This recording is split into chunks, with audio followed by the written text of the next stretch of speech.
General posting next transaction code है, लेकिन हम इसको यहाँ पे कवर नहीं करेंगे। इसको कवर करेंगे जब हम बैंक सब मॉड्यूल का ट्रांजेक्शन प्रोसेसिंग देखेंगे, वहां पे कवर करेंगे इसको।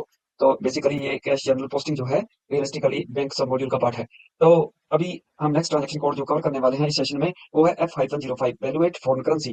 तो इसका पहले इंटरफेस देख लेते हैं। इसका इंटरफेस जस्ट लाइक F-02 की तरह ही है। तो ये लॉन्ग वे जो हम डॉक्यूमेंट एंट्री करते हैं वो है यहाँ पे पोस्टिंग की डाल के 40 एंड 50 का 2 लाइन आइटम्स हम क्रिएट करेंगे। तो फिलहाल इसको एग्जिट कर देता हूँ। इसके ऊपर वापस बाद में आते हैं। तो पहले देख लेते हैं सिनेरियो क्या है और अकाउंटिंग प्रोसीजर क्या है। तो सिनेरियो आज का ये है, कंपनी एक्सप्लोर कर रही है फॉरेन मार्केट को प्रोक्योर करने के लिए गुड्स एट कम्पिटिटिव प्राइस। तो मैनेजमेंट ने डिसाइड किया है कि गुड्स परचेस की जाएंगी यूएस यहाँ से मार्केट से वेंडर से। तो उस के लिए हमें एडवांस पे करना है उस वेंडर को $5,000। तो फॉरेन करेंसी में पेमेंट की जाएगी। तो पेमेंट जो होगी अपने कंपनी के बैंक अकाउंट में से होगी। और फॉरेन करेंसी परचेस करने के लिए जो आज का ट्रांजैक्शन डेट का जो एक्सचेंज रेट है वो है $1 is equal to 1.5227 Australian dollars. तो ये हमारा एक्सचेंज रेट है। इस रेट के ऊपर एक यूएस डॉलर परचेस होगा। तो $5,000 की पेमेंट यूएस डॉलर्स की वेंडर को अभी एज एन एडवांस करनी है। तो ये है हमारा सिनारियो। तो इस सिनारियो को हम एज ए ट्रांजेक्शन प्रोसेस करेंगे इस सिस्टम में। तो उसके लिए अकाउंटिंग प्रोसीजर क्या रहेगा वो देख लेते हैं पहले। वैसे तो यहाँ मैंने कंप्लीट अकाउंटिंग प्रोसीजर लिख रखा है, लेकिन जो मैं एंट्री अभी सिस्टम में डालने वाला हूँ जस्ट वो फर्स्ट एंट्री जो मैं आपको दिखा रहा हूँ वो है।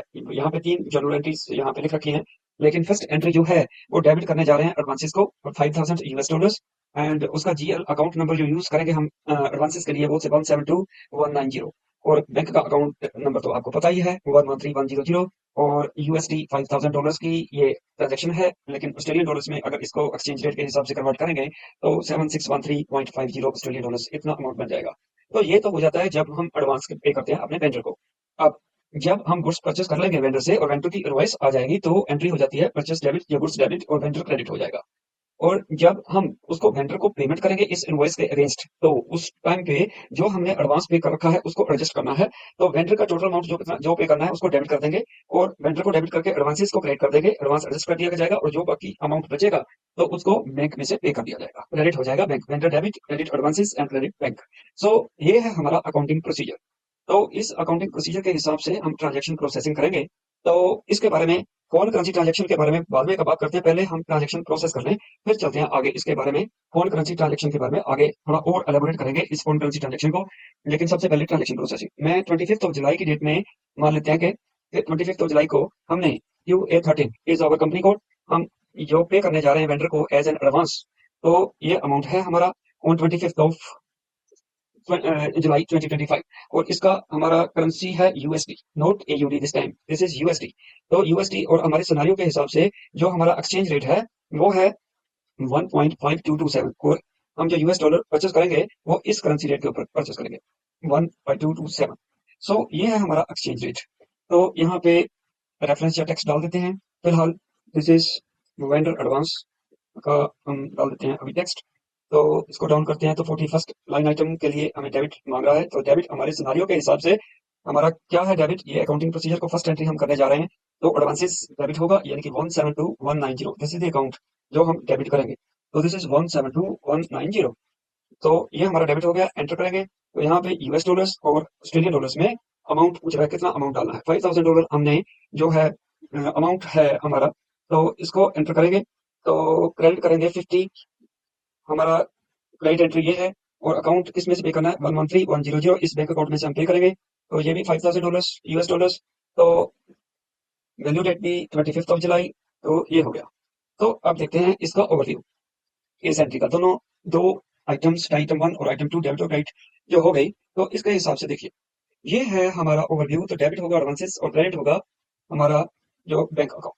तो इसके हिसाब से अगर आप ये एंट्री आप पोस्ट करोगे तो क्या ये जो हमारी लोकल करेंसी है उसमें इसकी कन्वर्जन हो जाएगी?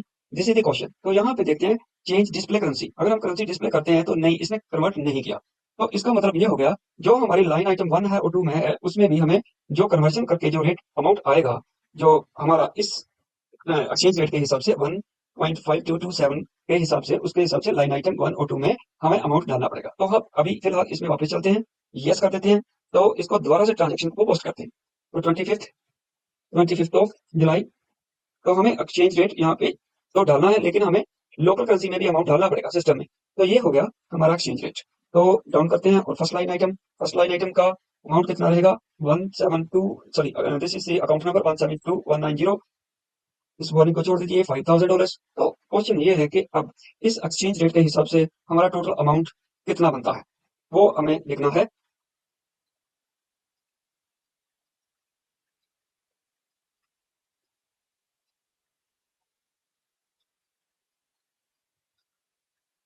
चलिए एक्सेल में देख लेते हैं हम कैलकुलेट करके। $5000 अगर आपने कैलकुलेट करना है 1.5227 के हिसाब से मल्टीप्लाई करेंगे तो कितना अमाउंट आएगा, this multiply by exchange rate. तो टोटल अमाउंट बन जाता है 7613.5। तो यहाँ पे लोकल करेंसी में भी अमाउंट डाल देते हैं 7613.5। So this is the amount. तो 50 क्रेडिट आइटम जो है वो है 113100। तो यहाँ पे भी $5000 हो गया और 7613.5, दिस इज द अमाउंट। तो अब वैल्यू रेट भी डाल देते हैं क्योंकि बैंक की एंट्री है तो कंपल्सरी फील्ड हो गया। ओवरव्यू। अब देखिए ये यूएसडी डॉलर्स में है, अगर हम करेंसी डिस्प्ले करेंसी को यस करते हैं तो देखिए ये ऑस्ट्रेलियन डॉलर्स में भी ये कन्वर्ट हो गया। तो ऐसे हमें दोनों करेंसी में ये अमाउंट डालना पड़ेगा, तो उसके हिसाब से ये एंट्री पोस्ट हो जाएगी। तो आप डिस्प्ले करेंसी चेंज कर सकते हैं यूएसडी, ओरिजिनली ये यूएसडी डॉलर्स में ये ट्रांजेक्शन है। तो फिलहाल अभी हम इसको पोस्ट कर लेते हैं। तो ये हमारा डॉक्यूमेंट पोस्ट हो गया। तो अभी इस डॉक्यूमेंट को डिस्प्ले कर लेते हैं। डिस्प्ले, देखिए ये डिस्प्ले हो गया डॉक्यूमेंट। तो ये हमें यूएसडी में दिखा रहा है, लेकिन अगर हमें डिस्प्ले करना है दूसरी करेंसी में तो यहाँ से हम डिस्प्ले कर सकते हैं। तो दोनों करेंसी में यहाँ से डिस्प्ले हो जाएगा। एक और बात, अभी ये एक नया बटन देखिए जनरल लेजर व्यू का, इसके बारे में जान लीजिए। तो ये आपको बहुत सारी ट्रांजेक्शन प्रोसेसिंग में दिखेगा। तो जनरल लेजर व्यू अगर हम इसके ऊपर क्लिक करते हैं तो ये हमारा लीडिंग लेजर में ये अमाउंट कितने अमाउंट का कैसे एंट्री ये पोस्ट हुई वो दिखाएगा। ये $5000 यूएसडी डॉलर्स का है, इसको भी डिस्प्ले करेंसी कर सकते हो आप। अगर इसके अलावा लीडिंग लेजर के अलावा 0L के अलावा अगर कोई लेजर भी देखना चाहो तो वो भी दिख जाएगा। जैसे मैंने आपको प्रीवियस वीडियो में दिखाया था कि दो हम पैरेलल लेजर यूज करते हैं, 0L और UN। तो एक लीडिंग लेजर है वो IFRS के हिसाब से है, और एक ये हमारा नॉन लीडिंग लेजर है, ये हमारा ऑस्ट्रेलियन अकाउंटिंग स्टैंडर्ड के हिसाब से है। तो वापिस अगर एंट्री व्यू के ऊपर जाओगे तो यहाँ से लेजर हट जाएगा। तो ये हमारा हो गया, एंट्री हमारी पोस्ट हो गई। तो क्वेश्चन ये है कि जो ये एंट्री पोस्ट की गई है ये तो very much similar to previous entries जो हम कर रहे थे, जैसे F-02 में हमने ली थी। तो इस फॉरेन करेंसी ट्रांजेक्शन का अलग क्या है, इसमें इसमें क्या अलग है? तो देखिए इसका अलग क्या है, और जो अकाउंटिंग स्टैंडर्ड्स हैं, इंटरनेशनल अकाउंटिंग स्टैंडर्ड्स हैं या लोकल अकाउंटिंग स्टैंडर्ड्स हैं, वो इस फॉरेन करेंसी ट्रांजैक्शन के बारे में क्या कहते हैं, ये सभी क्वेश्चंस का जवाब मैं आपको नेक्स्ट वीडियो में दूंगा। क्योंकि ये जो डिस्कशन है फॉरेन करेंसी ट्रांजैक्शंस की यहाँ पे खत्म नहीं होगी। जो फॉरेन करेंसी ट्रांजैक्शंस होती हैं इसको मैं अभी जो फॉरेन करेंसी ट्रांजैक्शंस होती हैं उनका जो है हमें जब पीरियड एंड होता है तो उसकी वैल्यूएशन करनी पड़ती है। तो वो वैल्यूएशन क्या है, एसएबी में वो वैल्यूएशन कैसे की जाती है, वो हमारी बैलेंस शीट को और प्रॉफिटेबिलिटी को कैसे अफेक्ट करती है, वो सभी इन क्वेश्चनों का जवाब जो है नेक्स्ट वीडियो में दूंगा, जब मैं इस फॉरेन करेंसी को की वैल्यूएशन करूंगा।